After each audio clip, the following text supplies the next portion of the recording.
The first and greatest major sin is to associate others with Allah, the Exalted.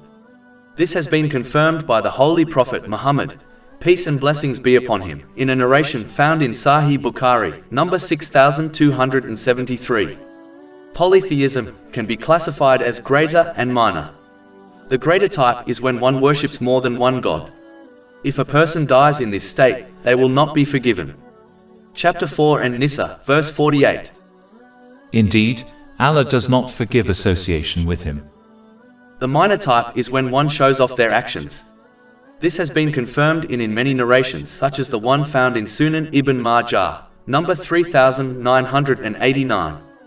On Judgment Day, those who perform deeds to please others besides Allah, the Exalted, will be commanded to gain their reward from them, which will not be possible. This is confirmed in a narration found in Jami' at-Tirmidhi, number 3154. If the devil cannot prevent one from performing righteous deeds, he will attempt to corrupt their intention, thereby destroying their reward. If he cannot corrupt their intention in an obvious way, he tries to corrupt it through subtle ways. This includes when people subtly show off their righteous deeds to others. Sometimes it is so subtle that the person themselves are not fully aware of what they are doing.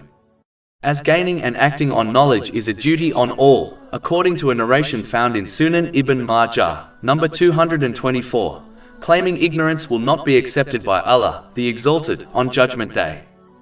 Subtly showing off often occurs through social media and one's speech. For example, a Muslim might inform others they are fasting, even though no one directly asked them if they were fasting. Another example is when one publicly recites the Holy Quran from memory in front of others, thereby showing others they have memorized the Holy Quran.